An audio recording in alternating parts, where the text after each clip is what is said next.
ఎలా ఉన్నారు అందరూ? వేదికను అలంకరించిన పెద్దలకి, ఈ కార్యక్రమానికి విచ్చేసినటువంటి పెద్దలు, నగర ప్రజలకి, ఎంతోమంది తాలూకా కలయిక ఈ యొక్క ఉత్సవం, కళాకారులకి, చిన్నారులు అందరికీ కూడా మరొక్కసారి నా తాలూకా శుభాకాంక్షలు తెలియజేస్తూ హృదయపూర్వకమైనటువంటి నమస్కారాలు తెలియజేసుకుంటున్నాను. విజయవాడ ఉత్సవంలో ముఖ్యంగా ఈరోజు ఈ ప్రత్యేకత కూడా ఇప్పుడే చెప్పడం జరిగింది. మూలా నక్షత్రం, అమ్మవారు సరస్వతీదేవి అలంకరణలో ఉన్నటువంటి సందర్భంగా అమ్మవారిని దర్శించుకొని అమ్మవారి తాలూకా కరుణా కటాక్షాలు పొందే అవకాశం రావడం చాలా ఆనందంగా ఉందని వేదిక ద్వారా మీ అందరితో కూడా పంచుకుంటున్నాను. మనకి చిన్ని గారు మొట్టమొదటిగా ఈ యొక్క ఉత్సవాన్ని నా గురించి చెప్పినటువంటి సందర్భంలో మీరు కూడా ఖచ్చితంగా ఏదో ఒక రోజు రావాలి, చాలా గ్రాండ్గా ఇది ఏర్పాటు చేస్తున్నామని అంటే, నేను నా తాలూకా స్కెడ్యూల్ చూసుకొని ఏదో ఒక రోజు అన్నప్పుడు తెలియకుండానే 29 అని అంటే ఆయనే చెప్పారు మూలా నక్షత్రం అద్భుతమైనటువంటి రోజు అని. అది అటువంటి రోజున అమ్మవారు నాకు ఆ ప్రసాదించడం అనేది నా అదృష్టంగా కూడా ఈరోజు భావిస్తున్నాను. ఎన్నో సందర్భాల్లో విజయవాడ వచ్చాం, ఎన్నో సందర్భాల్లో అమ్మవారిని కూడా దర్శించుకున్నాం. కానీ వాటన్నిటికీ కూడా ఒక ఎత్తు అయితే ఈ నవరాత్రుల సందర్భంగా ఈరోజు ప్రత్యేకంగా దర్శనం చేసుకోవడం అనేది నిజంగా మర్చిపోలేనటువంటి అనుభూతిగా నేను భావిస్తున్నాను. అందులో భాగంగా మనం ఎప్పుడు కూడా విజయదశమి అని అంటే మనకి ప్రధానంగా దేశంలో గుర్తొచ్చేది మైసూరులో దసరా ఉత్సవాల గురించి మనం మాట్లాడుకుంటాం. అలాగే కలకత్తాలో జరిగేటటువంటి దుర్గా పూజ గురించి మాట్లాడుకుంటాం. ఈరోజు 7 రోజులు విజయవాడలో ఈ ఉత్సవం జరిగింది. నాకు ఒక నమ్మకం ఉంది, రేపు ఈ 11 రోజులు ఉత్సవం జరిగిన తర్వాత దేశంలో ఎవరైనా విజయదశమి గురించి మాట్లాడాలనంటే మన విజయవాడ గురించే మాట్లాడే స్థాయిలో ఈరోజు ఈ ఏర్పాట్లన్నీ కూడా చేయడం మనందరికీ కూడా గర్వకారణం.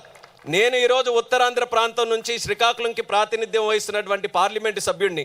కానీ విజయవాడలో జరుగుతున్నటువంటి ఉత్సవం ఇక్కడ స్థానికంగా ఉన్నటువంటి ప్రజానికం ఎంత గర్వపడుతున్నారో నేను కూడా అదే స్థాయిలో గర్వపడుతున్నాను. దానికి ప్రత్యేక కారణం ఈరోజు ఇక్కడ ఏర్పాట్లు ఏ రకంగా చేశారో దాని గురించి, ఎంత విశేషంగా, ఎంత వైభవంగా, అంగరంగ వైభవంగా ఈరోజు ఈ కార్యక్రమం చేశారో నా భూతో నా భవిష్యత్తు అన్న విషయం కూడా మనం గుర్తుపెట్టుకోవాలి. ఇలాంటి కార్యక్రమం జరగాలనంటే 2 సంకల్పాలు, మానవ సంకల్పం ఉండాలి. అది మన ముఖ్యమంత్రి చంద్రబాబు నాయుడు గారి దగ్గర నుంచి ఆయన గురించి కూడా మీ అందరికీ ప్రత్యేకంగా చెప్పనక్కర్లేదు.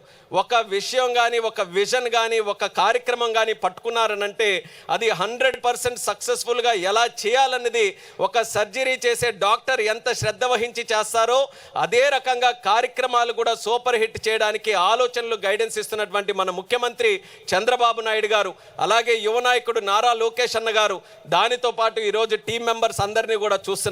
ప్రతి ఒక్కరి తాలూకా కాంట్రిబ్యూషన్ ఇందులో ఉంది. ఎంతోమంది ఈరోజు వివిధ ప్రాంగణాల్లో జరుగుతున్నటువంటి కార్యక్రమాలు, వాళ్ళందరి తాలూకా కాంట్రిబ్యూషన్ కూడా ఈరోజు ఉంది. ఆ మానవ సంకల్పంతో పాటు దైవ సంకల్పం కూడా తోడవ్వాలి. లేకపోతే ఇంత పెద్ద కార్యక్రమం, ఎంత మనం డబ్బులు ఖర్చు పెట్టినా, ఎన్ని కార్యక్రమాలు చేయడానికి ఉత్సాహంతో మనం ముందుకు నడిచినా, ఇలాంటి కార్యక్రమం విజయవంతంగా జరగాలనంటే ఆ దైవం తాలూకా సంకల్పం కూడా ఉండాలి. ఆ 2 కలిసి వచ్చాయి. మన విజయదశమికి మన కనకదుర్గమ్మ తాలూకా ఆశీస్సులు కూడా పుష్కలంగా ఉన్నాయి కాబట్టి ఉత్సవం విజయవంతంగా ఈరోజు కొనసాగుతుంది. అందులో సివిల్ ఏవియేషన్కి సంబంధించి ఒక హెలికాప్టర్ రైడ్ కూడా పెట్టారు. నాకు కూడా ఆనందం అనిపించింది. ఏదో ఒక స్థాయిలో నేను కూడా ఇన్వాల్వ్ అయ్యే అవకాశం దక్కింది. బాగా జరుగుతుంది. అలాగే చాలామంది ఉత్సాహంగా హెలి రైడ్ కూడా ఎక్కి విజయవాడ నగరం పైనుంచి కూడా చూసే మంచి అవకాశం కూడా దక్కుతుంది. ఇంకోటి ఇక్కడే మనం చూసాం డ్రోన్ షో కూడా. మీ అందరికీ కూడా గుర్తుంటుంది, గతంలో ఇదే సందర్భంలో పున్నమి ఘాట్లో మనం డ్రోన్ సమ్మిట్ అమరావతిది పెట్టుకుంటే ఈ పున్నమి ఘాటి వేదికగానే వరల్డ్ రికార్డు సాధించినటువంటి డ్రోన్ షోను కూడా మనం ఏర్పాటు చేసుకున్నాం. అలాగే ఈరోజు ఈ విజయదశమి కార్యక్రమాల్లో మరొక వరల్డ్ రికార్డుకి మనం అందరం కూడా ముందుకు వెళ్తున్నాం. అంటే విజయదశమికి ఈ యొక్క విజయవాడ నగరం విజయానికి సంకేతం ఏ రకంగా అవుతుందో ఈ కార్యక్రమాలన్నీ కూడా ఒక నిదర్శనం. ఇందులో అన్నిటికంటే మెచ్చుకున్నటువంటిది చిన్ని గారు కూడా ఇప్పుడు చెప్పారు, అంతరించిపోతున్నటువంటి కళలు, కళాకారులు ఎవరైతే ఉన్నారో మా శ్రీకాకుళం జిల్లా నుంచి ఉత్తరాంధ్ర ప్రాంతం కూడా జానపదానికి పెట్టినటువంటి పెద్దపీట అది. ఎంతోమంది కళాకారులు ఉన్నారు. కానీ మారుతున్నటువంటి సమాజంలో, డిజిటల్ యుగంలో అందరం కూడా ఫోన్లు అతుక్కుపోతున్నాం, ఏవేవో నెట్ఫ్లిక్స్లు అంటున్నాం, రకరకాల సినిమాలు వస్తున్నాయి, అన్నీ కూడా చూస్తున్నాం. కానీ మన తాలూకా సంపద, మన సంస్కృతి, మన చరిత్ర ఏదైతే ఉందో దానికి మాత్రం పెద్దగా అవకాశాలు రావట్లేదు. చాలామంది అది మెచ్చుకోవాలి, ఎక్కడైనా చూడాలని అనుకున్నా సరే వాళ్ళకి ప్రమోట్ చేయడానికి ఎక్కడ వేదికలు దొరకట్లేదు. అటువంటిది ఎంత పెద్ద ఉత్సవ కార్యక్రమాన్ని పెట్టి ఒక కేంద్ర బిందువుగా అలాంటి కళాకారులను ఎంచుకొని ఎక్కడెక్కడ నుంచో రాష్ట్ర నలుమూలల నుంచి, కేవలం కృష్ణా జిల్లాను విజయవాడ పరిసర ప్రాంతాల్లో ఉన్నవారని కాదు, మా శ్రీకాకుళం ఇచ్చాపురం దగ్గర నుంచి కూడా కళాకారులు తీసుకొని వచ్చారు, అనంతపూర్ కుప్పం దగ్గర నుంచి కూడా కళాకారులు తీసుకొని వచ్చారు, తిరుపతి నుంచి తీసుకొని వచ్చారు. అందరికీ కూడా ఆహ్వానం పలుకుతూ ఈ యొక్క వేదిక వాళ్ళందరికీ కూడా వాళ్ళ సంపదని మనందరికీ కూడా చూపించే గొప్ప అవకాశం రావడం, అది కూడా బహుశా ఆ దైవం ఇచ్చినటువంటి ఒక సంకేతంగా మనం భావించాలని కూడా ఈ సందర్భంగా తెలియజేసుకుంటున్నాను. ఈరోజు మన అందరం కూడా కలిసి ఏ రకంగా ఈ యొక్క కార్యక్రమాన్ని విజయవంతం చేశామో, ఎందుకు పండగలు మన అందరం కూడా జరుపుకుంటాం, కేవలం ఒక ఆనందాన్నో ఒక దైవభక్తితోనో చాటుకోవడానికి కాదు, సమాజంలో అందరూ కూడా కలిసి వస్తే ఆ కలిసి వచ్చేటటువంటి శక్తి ఏ రకంగా ఉంటుందో మనం గుర్తు చేసుకోవడానికి ఈ ఉత్సవం దానికి ప్రతీక.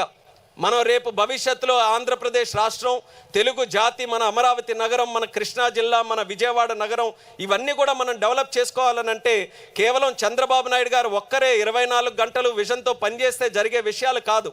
ఇందులో మన రాష్ట్రంలో ఉన్నటువంటి 5 కోట్ల మంది జనాభా ప్రతి ఒక్కరు కూడా ఆయన సంకల్పానికి తోడుగా నిలబడితేనే రేపు భవిష్యత్తులో తెలుగు జాతి నంబర్ 1 స్థానంలో ఉండాలని ఏదైతే చంద్రబాబు నాయుడు గారు సంకల్పిస్తున్నారో అది జరుగుతుంది. అలాంటప్పుడు మనకు కూడా అనుమానం వస్తుంది, అంత పెద్ద గోల్స్ టార్గెట్స్ పెడుతున్నారు కదా, అంత పెద్ద విజన్ పెడుతున్నారు కదా, మనం ఎప్పుడైనా సాధించగలమేదో అని మనకు అనుమానం కలిగితే ఈ ఉత్సవమే దానికి అందరికీ కూడా ఒక సొల్యూషన్. ఉత్సవం ఎంత పెద్ద కార్యక్రమం చేయగలిగా మనం అందరం కూడా. గతంలో ఒక నెల రోజుల క్రితం విజయవాడలో ఇలాంటి ఉత్సవం చేస్తున్నామనంటే కొంతమంది చాలే చెప్పారులే, మనం ఎప్పుడు కూడా చూసిందే, ఆ గుడి దగ్గర ఏదో కొన్ని లైటింగ్లు పెట్టి అమ్మవారి దగ్గర దర్శనం చేయిస్తారు, దానికి మించి ఏవి జరగదులే అని అనుకునొచ్చు. అలాంటిది 12 సంవత్సరాల తర్వాత ఎగ్జిబిషన్ 50 రోజుల చరిత్రలో ఉండిపోయే విధంగా మళ్ళీ ఈరోజు చేశారు. ఒక సంకల్పం తాలూకా బలం. అలాగే రేపు భవిష్యత్తులో మన గోల్స్, టార్గెట్స్, మన లక్ష్యాలు ఎంత పెద్ద ఉన్నా సరే ఈ సాధించుకునేటటువంటి ఐక్యత ఏదైతే ఉందో ఇది మనందరికీ కూడా రేపు భవిష్యత్తులో ఉపయోగపడుతుంది. అభివృద్ధి 2 రకాలు ఎప్పుడు కూడా మనం గుర్తుపెట్టుకోవాలి. ఒక అభివృద్ధి భవిష్యత్తు కోసం మనం చేసేది, ఆ భవిష్యత్తు మనకి భరోసా ఇస్తుంది, భవిష్యత్తు కోసం ఆలోచించి చేసే మన తాలూకా కార్యక్రమాలు. అలాగే మనకి అభివృద్ధి ఒకటి గతంతో కూడా నేర్చుకున్నటువంటిది ఉంటుంది, గతంతోని బాధ్యతతో వస్తుంది. ఆ గతంలో నుంచి మనం నేర్చుకునే అభివృద్ధి మన కళలు, మన సంస్కృతి, మన సంపద, మన చరిత్ర, వీటన్నిటిని కూడా మర్చిపోతే మూలాలు లేనటువంటి చెట్టులాగే ఏ గాలికి ఏ తుఫానికి ఎప్పుడు పడిపోతుందో తెలియదు. అటువంటిది గొప్ప సంపద, గొప్ప సంస్కృతి మన తెలుగు వాళ్ళకి, మన ప్రాంతానికి ఉంది. ఇక్కడే పక్కన ఎగ్జిబిషన్ పెట్టారు. విజయవాడ లాంటి నగరం తాలూకా చరిత్ర కూడా ఎంత గొప్పగా శతాబ్దాలు కలిగినటువంటి చరిత్ర ఉంది. అలాంటి ఎన్ని ప్రాంతాలు మన ఆంధ్రప్రదేశ్లో ఉన్నాయి. మనకైనా తెలుసా? మనకి కొత్త సినిమాలు ఏం వస్తున్నాయి, అందులో హీరో ఎవరు, హీరోయిన్ ఎవరు, పాట ఎవరు, ఆ పాట ఎక్కడి నుంచి ఎవరు చేశారు అనేది అన్నీ కూడా లిరిక్స్తో సహా ఒక్క అక్షరం కూడా మిస్ కాకుండా ఈరోజు మనం చెప్తాం. కానీ మన ప్రాంతంలో పెద్దవాళ్ళు ఎవరు, మన ప్రాంతం నుంచి హైలైట్ అయిన వ్యక్తులు, మన స్వతంత్రం కోసం పోరాడిన వ్యక్తులు ఎవరు, మన ప్రాంతానికి ఉండే చరిత్ర ఏంటి, ఏ రాజుల పరిపాలనలో ఏ రకంగా పరిపాలించారు, ఇవన్నీ కూడా మనకు తెలియవు. ఆ అభివృద్ధి కూడా మనం అందరం కూడా నేర్చుకోవాలి. 2 కళ్ళులాగా భవిష్యత్తు తాలూకు అభివృద్ధి, గతంలో జరిగిన అభివృద్ధి రెండింటినీ కలిసికట్టుగా ముందుకు నడిపించాలి. ఆ అద్భుతమైనటువంటి కార్యక్రమం ఈరోజు విజయవాడ ఉత్సవంలో జరగడం అనేది నాకు కల్లార విందుగా ఈరోజు ఈ కార్యక్రమం అంతా కూడా జరుగుతుంది. నేను కూడా మా రథసప్తమి ఉత్సవాలు అరసవెల్లిలో జరిగినప్పుడు కార్యక్రమం చేశాం. కానీ ఆ స్కేల్కి ఈ స్కేల్కి చూస్తే 10 ఉత్సవాలు చేస్తే ఎంత భారీగా ఉంటుందో అంత భారీగా ఈరోజు విజయవాడ ఉత్సవం చేశారు. ఒక ఎల్డర్ బ్రదర్ లాగా ఈరోజు ఈ ఉత్సవ కార్యక్రమం రాష్ట్రంలో ఉన్నటువంటి ఉత్సవ కార్యక్రమాలన్నిటికీ కూడా ఒక దిక్సూచిగా, రేపు ఎక్కడైనా ఏ జిల్లాలైనా ఏ ఆలయమైనా ఏ ఉత్సవానికైనా ఒక కార్యక్రమం జరిగితే ఖచ్చితంగా ఈ టీం మెంబర్స్ అందరినీ కూడా వచ్చి ఎలా చేశారయ్యా మా దగ్గర కూడా చేసుకోవాలి అన్న స్థాయిలో ఈ యొక్క కార్యక్రమం చేశారు. ఇది నిజంగా విజయవాడకి ఎప్పుడు కూడా గుర్తుండిపోయే విధంగా ఉండిపోతుంది. ఇక్కడతో ఆరంభమైంది. మేము కూడా మొన్ననే వచ్చి ఉపరాష్ట్రపతి గారిని ఇన్వైట్ చేయాలి అని అంటే కాస్త అనుమానంగా వెళ్ళాం. ఉపరాష్ట్రపతి గారు అని అంటే పిలవడం వరకు అపాయింట్మెంట్ వస్తుంది, పిలుస్తాం, కానీ అది వస్తారో లేదో అనేది ఆయన తాలూకా జ్యూరిస్డిక్షన్లో ఉన్నది, ఆయన డిస్క్రిప్షన్లో ఉన్నది, మనం చెప్పలేం. కానీ ఒక పట్టుదలతో వెళ్ళాం. చిన్ని గారు వచ్చారు ఇన్విటేషన్తో, సతీష్ గారు, అందరం కూడా కలిసి వెళ్ళిన తర్వాత అమ్మవారి గురించి మేము చెప్తుంటేనే అమ్మవారి గురించి నాకు చాలా బాగా తెలుసు. అటువంటిది అమ్మవారి తాలూకా కార్యక్రమం జరుగుతుంది, ఉత్సవాలు నవరాత్రుల సమయంలో జరుగుతుందనంటే నేను ఖచ్చితంగా వస్తానని ఆయనే ఒక ప్రత్యేకత చెప్పారు. వైస్ ప్రెసిడెంట్గా గెలిచిన తర్వాత నేను ఏ రాష్ట్రానికి కూడా వెళ్ళలేదు. నేను పెట్టుకున్న మొట్టమొదటి రాష్ట్రం ఆంధ్రప్రదేశ్ రాష్ట్రం, అది కూడా తిరుపతి నేను పెట్టుకున్నాను. కానీ అమ్మవారి తాలూకు ఆహ్వానం వచ్చిందనంటే నేను ముందుగా అమ్మవారినే దర్శనం చేసుకొని వెంకన్న స్వామిని దర్శనం చేసుకుంటానని ఉపరాష్ట్రపతి గారు కూడా స్వయంగా ముందుగా ఇక్కడికే వచ్చారనంటే ఇందాక చెప్పినటువంటి దైవ సంకల్పం. ఉపరాష్ట్రపతి దేశానికే మొట్టమొదటిసారి గెలిచిన తర్వాత ఢిల్లీ దాటి మన దేశంలో ఎక్కడైనా అడుగు పెట్టారంటే అది మన విజయవాడ ప్రాంతంలో. ఎంత గొప్ప విశేషం మన అందరికీ కూడా. ఇది మన అందరం కూడా ఆ కాన్ఫిడెన్స్తో ముందుకు వెళ్ళాలి. మన రాష్ట్రం చాలా పవర్ఫుల్ రాష్ట్రం.